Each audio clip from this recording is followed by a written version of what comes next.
Okay, hello everyone. Hello everyone. My name is Jesse Wieland. I'm the Associate Director at the Office of National Fellowships. I also have.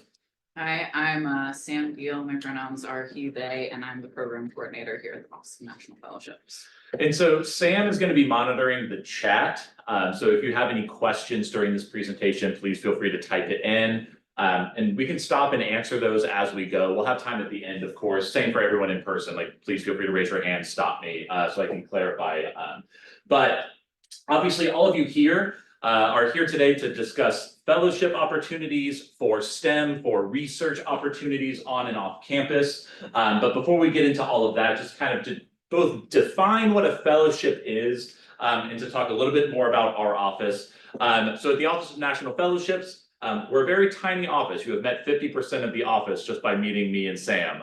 So we're a mighty team, just tiny. But our whole goal is to help students like yourself just find the opportunities, whether those be on campus, off campus, or abroad, that are enhancing your understanding of your field, helping you build your resume, become even more competitive for graduate school, for professional school, for medical school, for law school.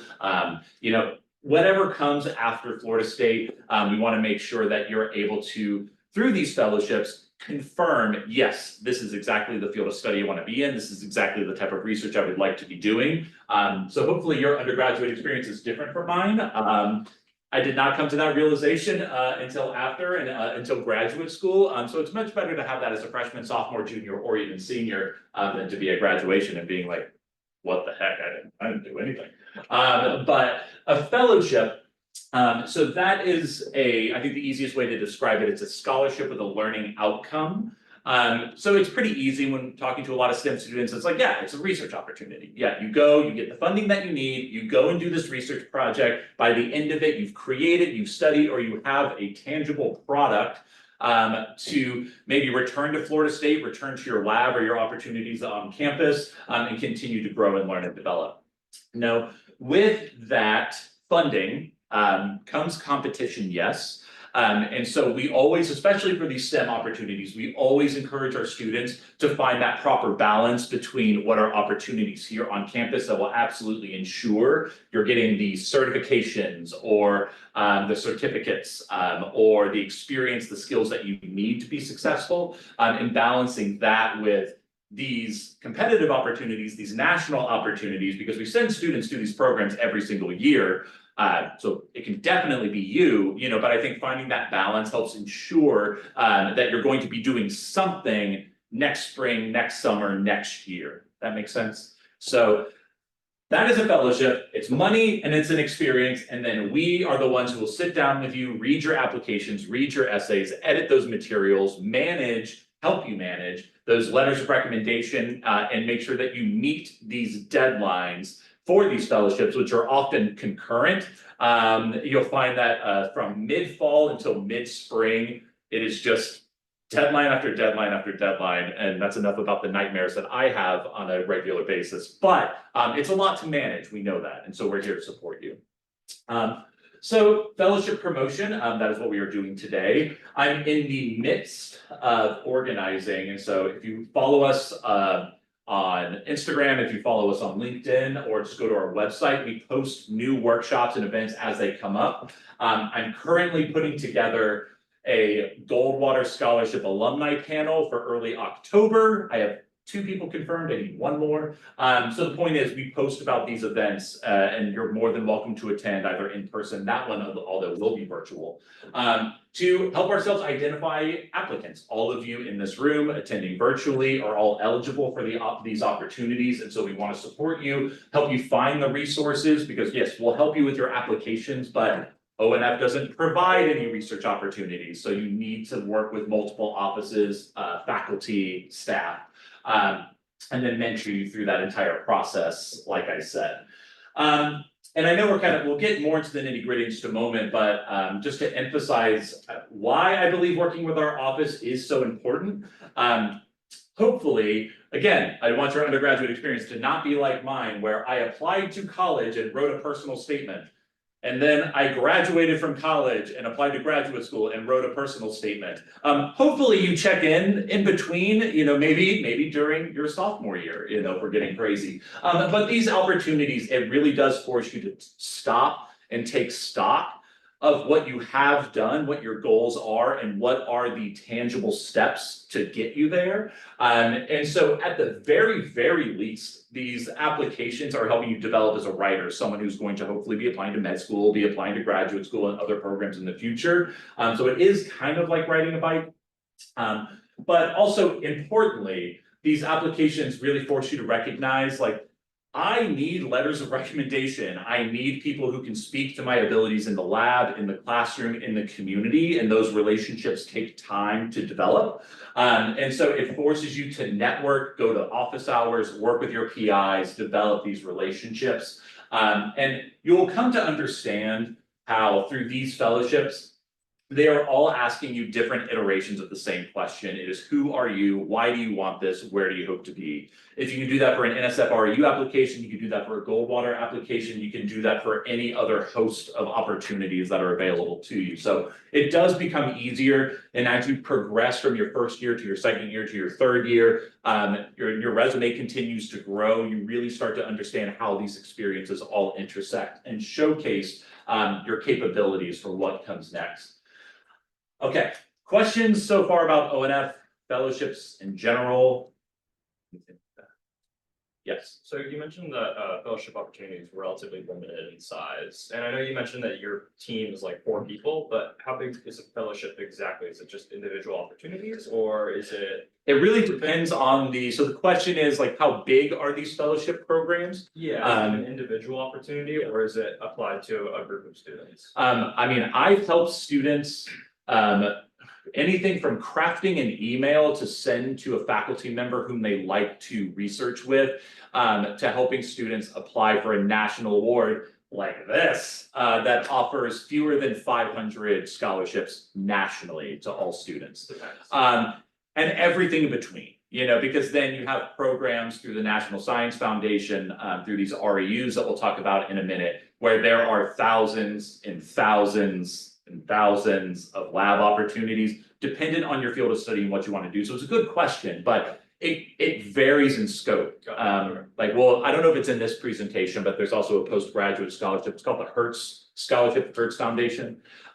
They award 15 nationally, which is, when you just say that, it's kind of insane. But again, that's why we balance it with other opportunities. So I'm working with students applying to Hertz that are also applying to NSF GRFPs. I'll talk about that in a minute, and other opportunities that would help fund graduate school. That's my point. So it's a really good question. So it really does depend. But I think it re-emphasizes why you should find your campus lab community, your research community here, because I can guarantee you that you'll find something if you work hard at it and then balance it with these opportunities. So to kind of touch on one of the more recognizable, I guess, if you're familiar with fellowships, or if you're familiar with this field, like Goldwater might be a name that you've heard of. It is, I would say, arguably, but most likely is like the most important undergraduate STEM fellowship, the one that is like heavily recognized on your resume. It's if you have this scholarship on your resume and you're applying to graduate school, essentially that is kind of like that gold star of approval that yes, this student is not just involved in research, but is doing research at a very high level and is committed to a career in research. So Goldwater does have a pretty narrow focus. This is for undergraduate sophomores and juniors. So if you're in your first year, you're not eligible. However, this is something to plan for. But it is for students that are committed to earning a PhD. If you plan on going to med school, that is still okay, as long as it is a joint MD PhD. Research needs to be part of that goal. So you're pursuing that PhD on your way to a career in research in your field. So everything in your application, we'll talk about that in a moment, needs to connect back to, okay, does this prove I am committed to a research career? Sophomores and juniors, The minimum GPA to apply is a 3.2. And it does, you need to be a US citizen or a permanent resident. So you do not need to have citizenship to qualify. And any field in STEM. You can go in and look on their website, they'll break it down even further. But if you are nominated, say, I apply as a second year out of a 4-year program. If I receive this scholarship, I get $7,500 during my junior year and then again during my senior year. If I receive it as a junior, as a 3rd-year student, I would get that $7,500 my senior year. And so the whole goal is they want you to take this funding, apply it towards your books, tuition and fees, to hopefully make research more accessible. They want to give you like the funding that you need to prioritize your time in the lab, say not have to maybe work an additional internship or job just to pay for groceries. You know, they want you to focus on research. We have a Question? question in the chat. Yes. Can you apply multiple times to the Goldwater scholarship? That is a good question. Yes, I've actually had students that have, and we'll get into the nomination process in a second for Goldwater.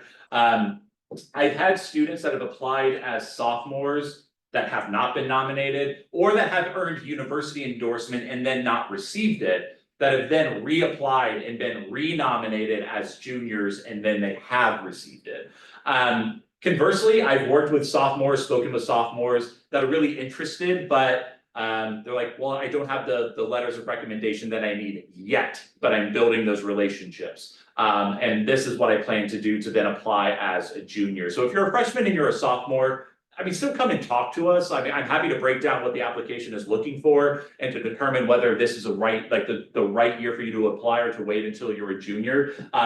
But maybe I'm jumping ahead a little bit because at the national level, these reviewers, yes, they are looking at 2nd and 3rd year students, but they understand there's a difference between 3rd year students who have had literally 12 more months to develop their research in the materials than a sophomore who has had less time. So they're evaluated on the same playing field, but there is a level of grace given to, okay, well, for a 2nd year student, this person has exceptional potential, you know? And so we'll talk a little bit more about that, but it is a really good question. But yes, you can reapply your second into your 3rd year.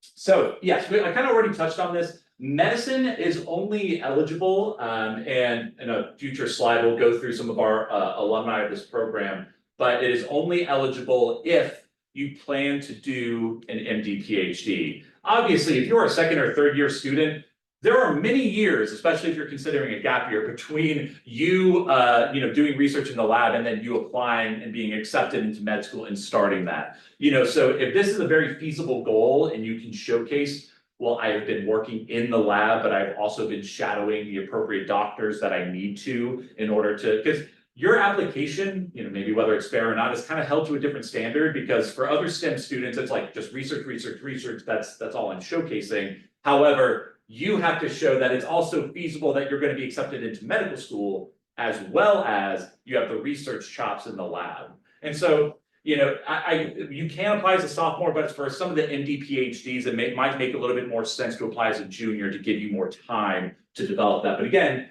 come and talk to us. So duration of the scholarship, yes, you know, you get it for the year or years after that you are nominated and selected for the award. So 2 years if you're a sophomore, 1 year if you're a junior. Nationally, 500 is not a large number. And this is, you know, from your Florida States to your Harvards and everything in between. In the 6 years that I've been working with Goldwater, we have had a recipient every year, at least one. I think we've had,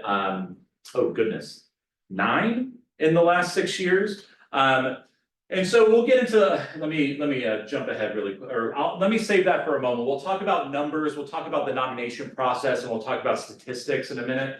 But how to apply first and foremost, this just opened last Tuesday. So their process is a little tricky. You need to go onto the website and you need to submit a pre-application. Essentially all that is a brief bio about you, and you need to list the names in your relationship to 3 recommendation letter writers. Faculty in STEM, researchers that you've worked with are preferred. I am not going to contact them until you give me the okay to do so, meaning you've spoken with those recommenders, but this just lets me know as a reviewer, okay, this person, this is, their background, this is who they're reaching out to. And then I will approve the pre-app to give you access to the application. So you have to do that first. Now, you have to, for this scholarship, and I promise we're gonna spend more time talking about Goldwater, and then there are many other awards we're gonna highlight at the end of this presentation, but for Goldwater, you have to apply through Florida State University as a Florida State University student. So we have a campus deadline, Wednesday, November 13th at 3 p.m. You need to have all of your materials. We'll talk about the short essays, the research essay, the letters of recommendation, your transcripts. All of that needs to be attached to your application. So then I can download them, share them with our faculty committee at Florida State, and they will choose 4 candidates out of that pool to endorse. So that's kind of Goldwater's way of trying to make this process more equitable, so the market isn't just flooded with all of your Ivy institutions, your private institutions that can just fall back on prestige, even though students from state institutions, community colleges are still fantastic and equally relevant for this award. This is their way to kind of make sure everyone has like an equal shot. Now, there are a few caveats. So every institution can nominate 4. We can nominate a 5th if there's a qualified transfer student in the pool. We can nominate a 6th if there is a qualified student veteran in the pool. Does that make sense? Okay. So essentially, Sam, myself, Bonnie, who you met briefly, we work with the students in applying. We do not select the students. That is the committee's job. I am there during the committee selection to answer questions or provide context if they have a question or concern about the application, but it is the committee's decision at the end of the day.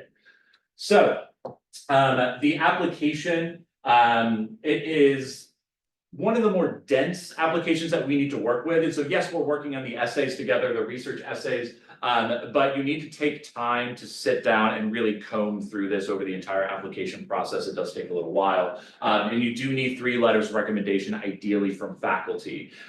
These other documents, your transcript, I don't need your official, don't pay for it for the campus deadline, but you will need it if you're one of the endorsed candidates. The research essay, it can be either single or 2-column format. They give you on the website, you can read more about how to format it. You can include images or not, completely up to you. And we already talked about transcripts, well, if you did. So the major crux of this application is the research essay.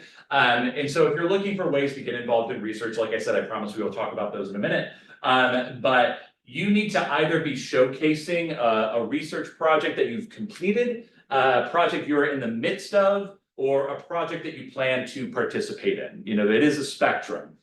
So whichever project you think best showcases your capabilities, or maybe best aligns with like the graduate school plans or the career that you see for yourself. Some students have options and do have to choose. But say for a sophomore student, it was like, well, I joined this lab last year and I plan to continue in it. So that's what I have. And that's perfect. That is more than enough. I have had a student that has received this, that has showcased the research that they are doing, but how they hope to then transition into a different field of study moving forward. So that is possible. So you need to approach this research essay. It is 3 pages, including references. It is very brief. And so you do need to treat it like I am writing this research essay for an academic who is not necessarily in my field of study. So, avoid like overly technical jargon. You want it to be digestible. And so this is where, well, if it makes sense to me, it's going to make sense to your review committee because my background is not in STEM. But this is where you work with your PI, work with your faculty to help to make sure the science is sound. And like I said, if it makes sense to me, great, but I'm also here to help you do we have the short responses? Maybe it's on the, it's not on the slide. It's fine. I'll talk about it anyways. There are 3 short responses that you also need to submit in this application to help them understand you beyond just like, I'm a researcher. The first essay needs to focus on your plans for a PhD for graduate school, and your trajectory. So what are you planning to study once you get to graduate school, but also what are you doing to prepare yourself for that? So it is kind of a synopsis of your undergraduate experience.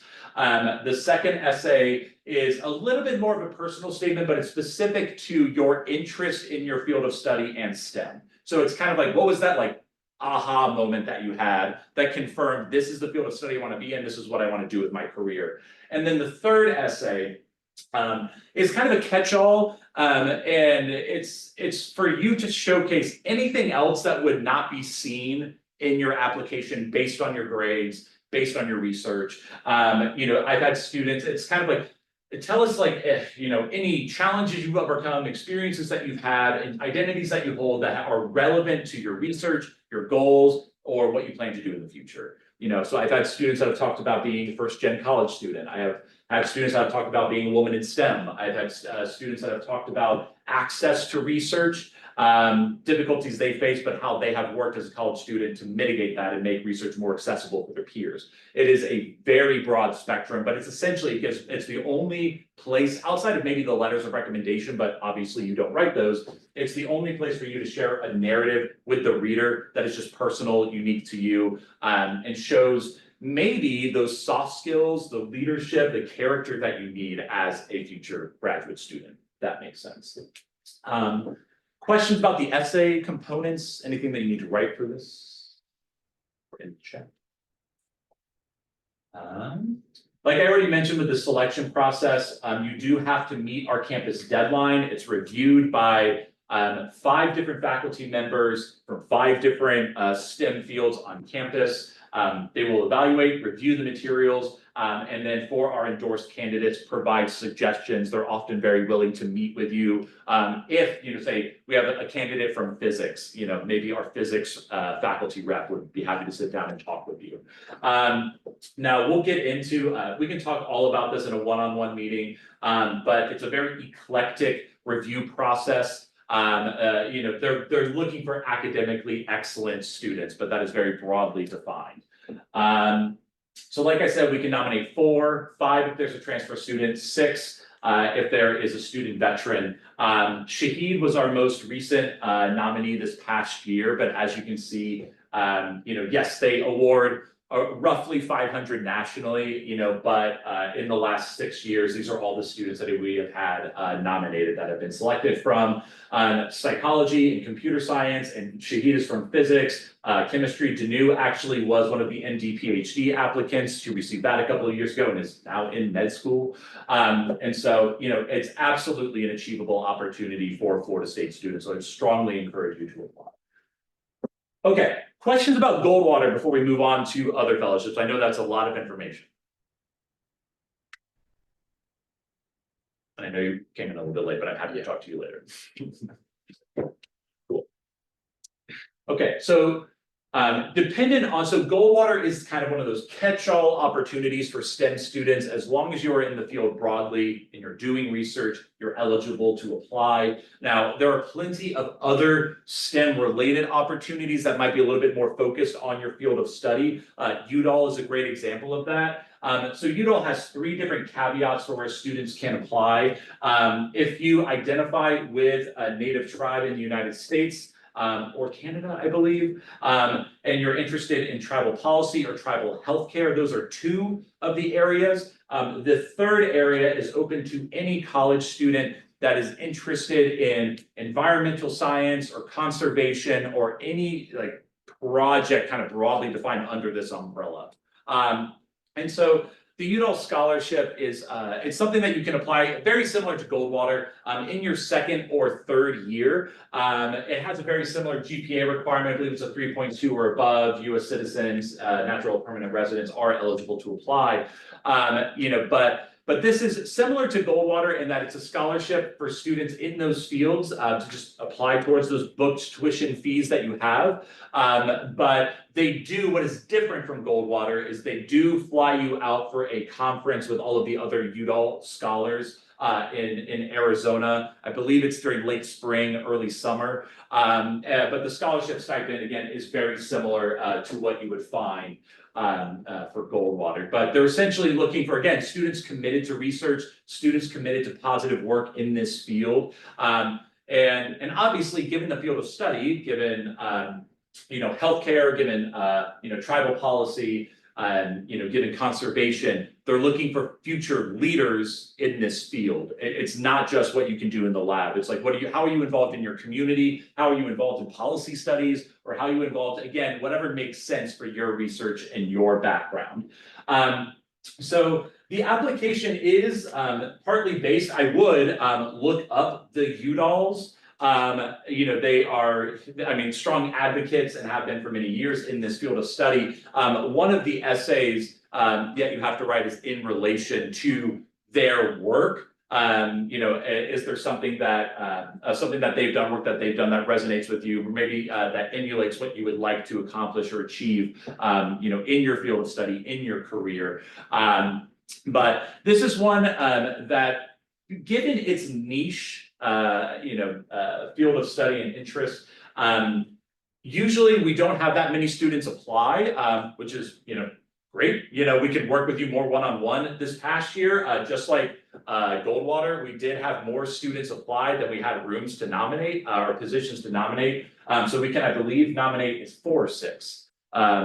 I'm not. It's fine. It's fine. It's a small number, but come in and talk to us early, and we're happy to work with you on this. This one, you have a little bit more time, but it's never too early to come in and talk to us. This one is going to be due in the spring. One of our more recent recipients, Abril Hunter, was majoring in environmental science, but was working on the Udall application concurrent with the Truman Scholarship. Which is not necessarily for STEM students, it can be. It's more so something you apply to as a junior if you're interested in public service, a career in public service relative to your field of study.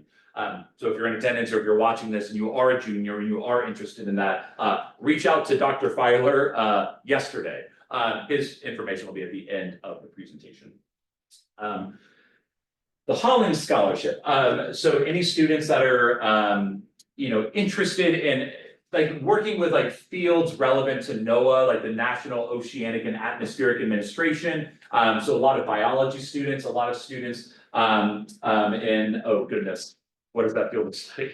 Like a weatherman. Why am I spacing on? Meteorology. Thank you. Sorry. Being up here is, it's a lot. So we get a lot of students from many different fields of study, but you would apply to this scholarship as a sophomore. And the good thing about it is the scholarship package for it is pretty fantastic. But in addition to that, following your sophomore year, I believe, it's either following your sophomore year or junior year. It's a multi-year scholarship, but regardless, they would fund you and find you a position to intern with NOAA over the summer.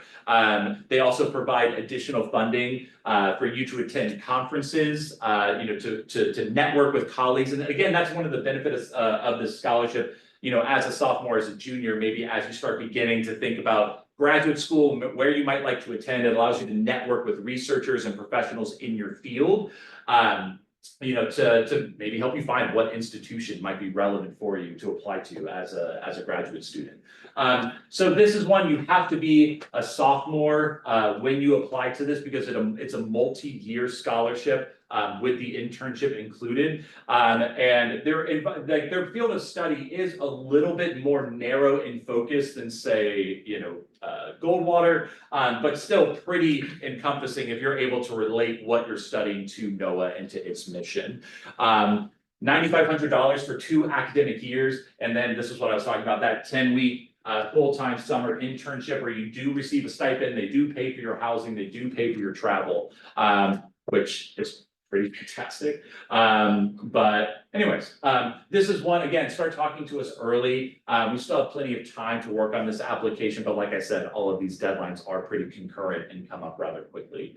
Online application, supporting documents, essay, official transcript, you're going to start to see these very clear commonalities between these applications, which is why I was saying at the beginning of this presentation, is if you can apply to 1, you can apply to 2, you can apply to 3 if it's relevant for what you're wanting to do. The inherent difficulty of applying to fellowships that are due in January is you're coming right off winter break. And so it really necessitates talking to us in like the early mid-fall semester, so we can plan, hopefully get enough work done that when we do go into winter break, you can take a break. And then we can finalize everything when you come back in those first couple of weeks of January. Of course, if I'm going too fast, if you have questions about any of the ones that we're talking about, please feel free to type in the chat or feel free to raise your hand. But again, very recent nominees from 2022 and 2023 for the Hollings Scholarship. Okay. The NSF-REUs, it stands for the National Science Foundation Research Experience for Undergraduates, is one of the the baseline STEM fellowships that I would recommend to anyone. It's like, okay, so you're applying to an NSF-REU and what else? And part of that is because their focus is on accessibility. They want, and if you have no research experience, that is, in many cases, that is totally fine. They want to be that point of access. They want to help train you, get you acclimated to the lab culture. If you do have research experience, again, that is fine. Some of these fields of study, some of these REU projects necessitate a very high floor, especially for my students in mathematics. You have to know this to even be able to access what we're doing. So they have anything and everything in between. What is kind of a blessing and a curse with the NSF REUs is that, you can apply to 2, 5, 10, 15. I mean, the higher you get, you do reach that law of diminishing returns, and the more that you apply to is not always better. But my point is, you can apply to as many REUs as is relevant to what you want to do. Obviously, you can only do one of them because they all have conflicting timelines, but I think anywhere from a solid 2 to 5 REUs is absolutely perfect. And that's pretty common for most students that I work with. Now, the challenging thing here is these are fully paid opportunities. So very similar, they're going to give you a stipend, they're going to pay for your housing, they're going to pay for your travel, but they all have different deadlines and different requirements for what they're looking for. And that's because these are all run by different universities all across the United States. So if you just Google NSF-REU, it's going to be the first link that comes up, and you can search by your field of study, and it'll tell you what university is available, what their project is, who the PI is, what the contact information is. And so, I mean, my basic piece of advice is like, just create an Excel document for yourself or a Google Doc, where you can keep all of these ones that are listed, when their deadlines are. Maybe I've had students that have ranked them based on the ones they're most interested in, the ones they would be happy to do, and then the ones, well, it's like, well, if it's offered, I would do it if I have no other options. So whatever is the best approach for you, now's the time to start planning this, because these don't even open up. They're not even going to be updated until the middle of the fall. They're not going to be open to apply to until the end of the fall. And then the deadlines are anywhere from December to March. It really depends, like I said, on the university, on their academic calendar and timeline. So what I would recommend is, as you're creating this list, genuinely reach out to the PI, reach out to the contacts that are listed on the website. Some of them are more than happy to talk to you, would be happy to set up a Zoom call, would be happy to connect with current graduate students in those labs. Some might be a little bit more, not mean, but maybe just a little bit more cold in their response. And it's like, sorry, we don't talk to anyone. We look forward to reading your application. And if that's the case, that's the case. I'm like, okay, great. But do your research now, so then when we start sitting down and looking at these, some REUs will have 1 letter of recommendation required, no letters of rec required, 3 letters of rec required, 1 2-page essay that you need to write, 3 500-word essays that you need to write. It is literally a mixed bag. And so usually we'll start with the one that's due soonest, and we'll branch out from there. Now, the REUs, it's not just exclusive to STEM, it is heavy STEM, but you might find like STEM education, opportunities focused on teaching. You might find other opportunities for business students, but primarily for students. And if you're interested in medicine, there are plenty of health science REUs. I also work with students that are applying to NSF REUs in addition to opportunities through the National Institute of Health. They also offer very similarly funded summer experiences. So the long story short is the REUs are vast. You just need to spend time on the website, find the opportunities, start reaching out to, maybe in a month or so, that's when these will start to be updated. Because right now you'll find a good mix of opportunities. They all reflect last year, but that could be a really good litmus test for what will be available this upcoming year, because oftentimes these projects have multiple years of funding. Questions about the RUs? I know it's very large mixed bag of awards.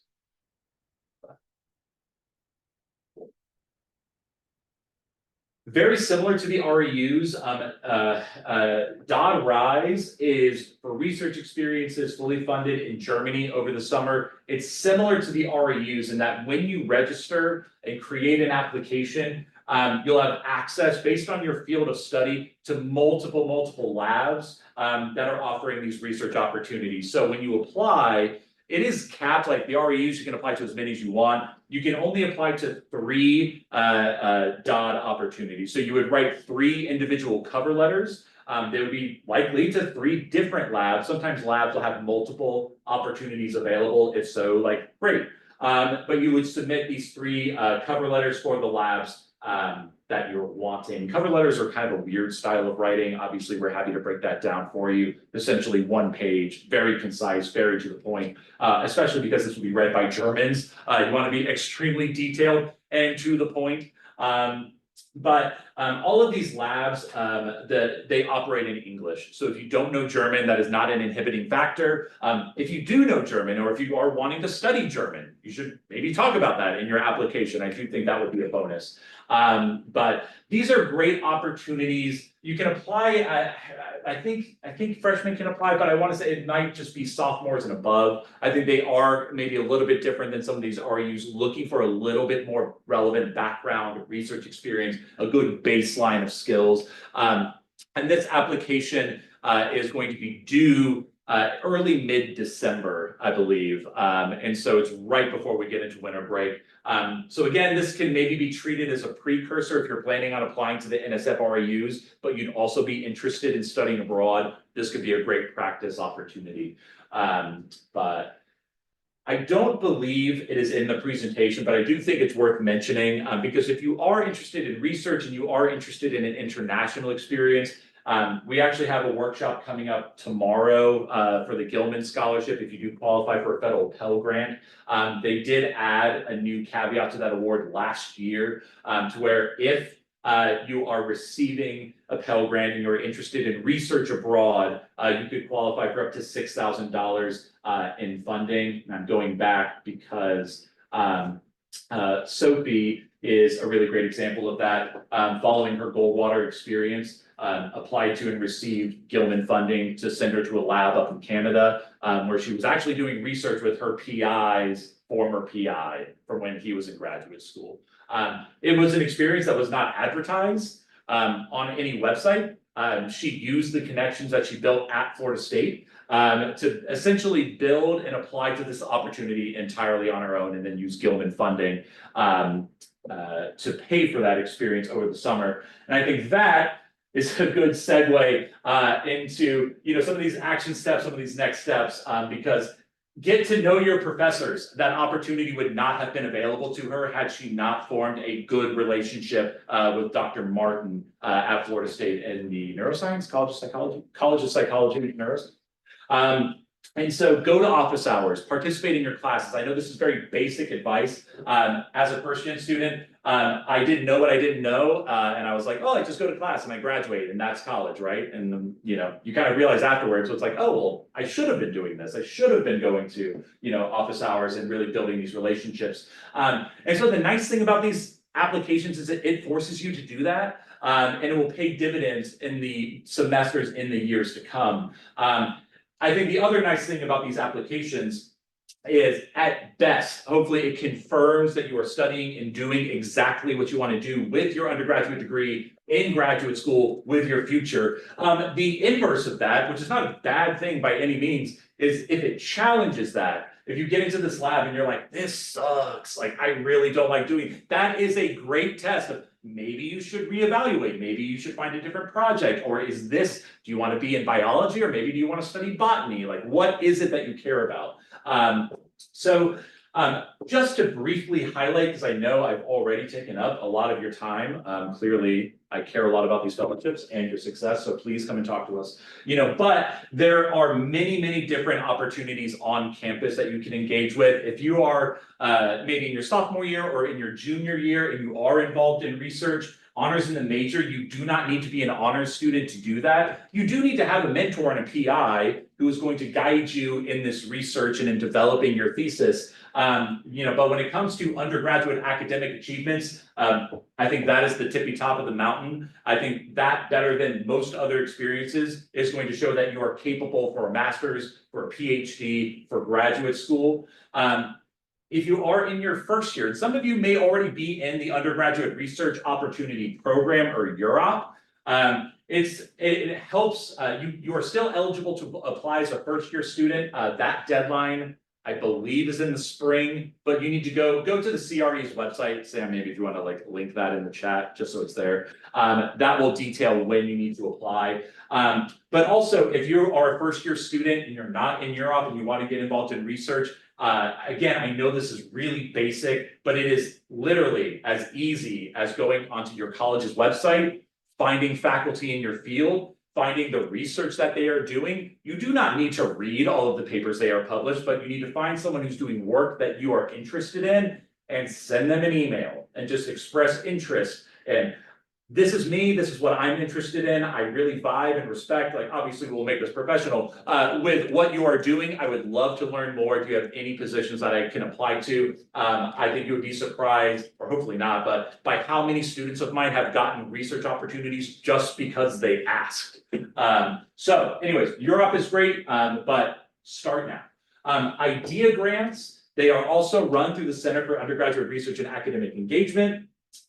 If you are involved in research, it is funding for you to continue that research over the summer. It is not STEM specific. It is open to all fields of study at Florida State.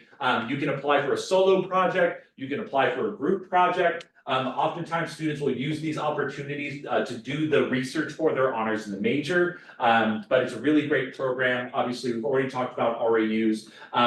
And something else that can be really helpful for Goldwater, but also when you're applying to graduate school, is to get published as an undergraduate. You do not need to be a first author on that publication, but so few students are involved in undergraduate research. Even fewer students are involved in really excellent are heavily actively involved in that research, and then even fewer are in research and actually turning that into a publication, into an honors thesis. But you need to find those mentors and those faculty. Schedule a meeting with us. This initial meeting does not need to be any sort of commitment to I'm applying to this, and this. If that's you, fantastic. We're happy to chat. But it can just simply be, what do you have for me as a student in biology, as a student in physics or chemistry, whatever that may be. We can go through these deadlines with you. We can kind of sit down and plan for a timeline and what that might look like. This is all of our contact information. We recently experienced the ecstasy of deleting our Facebook. It's pure bliss, highly recommend. But we are on Instagram, we are on LinkedIn. Please feel free to follow us. Like I said, we will post for these workshops and all the other ones that we do throughout the fall and spring semester. And like I mentioned, we are working to plan for that Goldwater alumni panel. That will be in early October, but we'll post about it on social media. You're welcome to just email us collectively. This ONF address goes to Dr. Filer and all of us. And so we will, if you send us, hey, this is my general availability, this is what I'm interested in, we'll send it to the appropriate advisor and find the time to meet with you, or feel free to reach out to us directly. Thank you. I know that's a lot of talking, it's a lot of information. You don't need to remember even a fraction of it, just come in and talk to us. We're happy to break that down for you. So in the 10 minutes, I know if you have to leave, please feel free to sign in, grab a sticker, grab a business card on your way out. We'll reach out to you and just say hey, schedule a meeting with us. But thank you so much for attending, whether you're virtual or in person. We really appreciate it. We look forward to talking with you.